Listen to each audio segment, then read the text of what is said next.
Salutations, denizens of the internet. I'm Firebyte27, and today, let's take a bite out of Hasbro PulseCon 2020.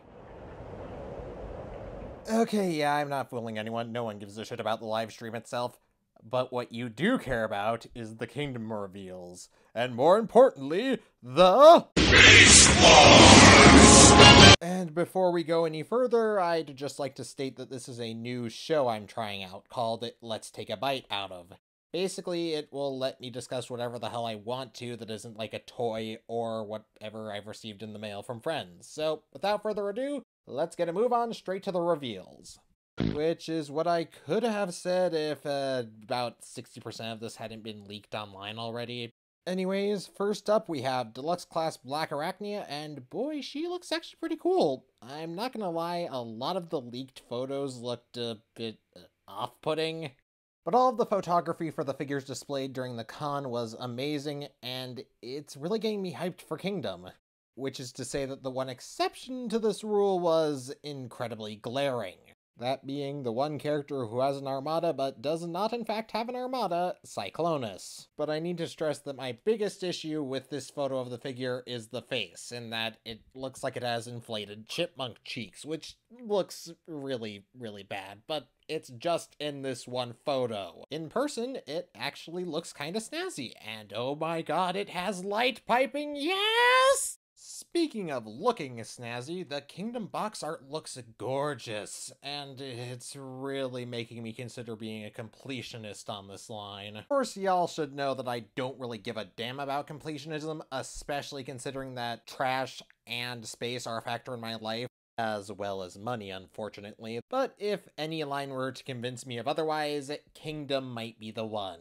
And the newly revealed Megatron definitely earns a yes from me. And unfortunately for all of you, that's not the last time I'm going to do a lame impersonation of one of the Beast Wars characters. But that's besides the point. I am definitely getting Megatron.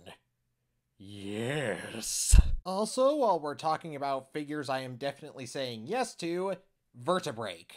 Oh my god, she looks adorable, and I'm assuming that Vertebrake is a girl here. I could be wrong, and just profiling them, but that face is really what makes me think it's gonna be a girl. And I can say with confidence that it's a better use of the price point than the freaking Optimus Prime they used. Oh god, that's one of the worst alt modes I've seen all year. And I've seen Platinum Edition Ultra Magnus. Speaking of figures I'm on the fence about, Paleo Trex. Oh god, this thing don't look too hot, though I'm gonna give them the confidence that it will look better in hand than it does right now, and that the photos that were leaked earlier were actually a bit mistransformed.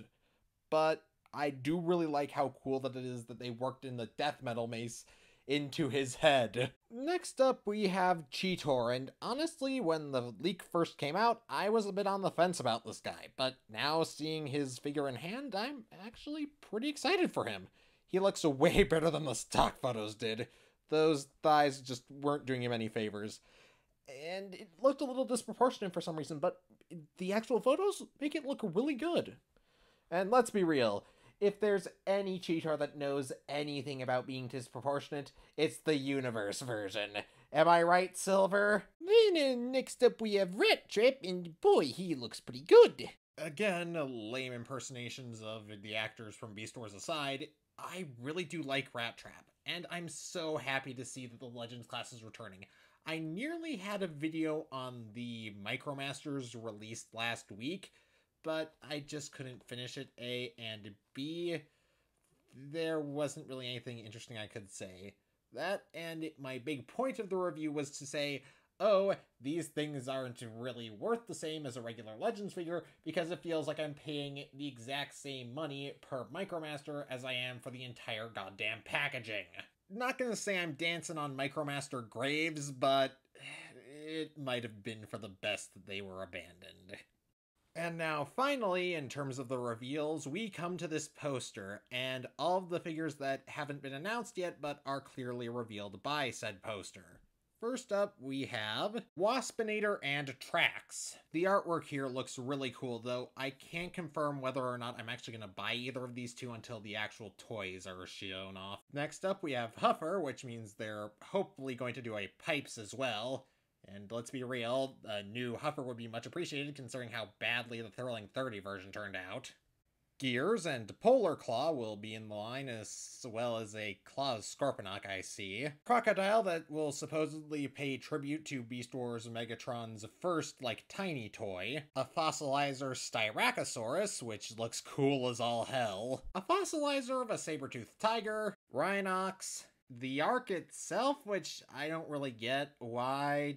You could have done Tidal Wave. You could have done, Broadside, I guess, but why? Just why? So yeah, those are my overall thoughts on the Kingdom reveals. Hope you enjoyed this video, and yeah, I'm really excited for Kingdom, as I hope you are too. But with that out of the way, this is Firebright27, reminding you to like the video, share it with your friends, of course if you haven't already, subscribe and ring the notification bell so you get caught up on whatever I post next, which will hopefully be Studio Series Blitzwing. And yeah, Firebright27, over and out.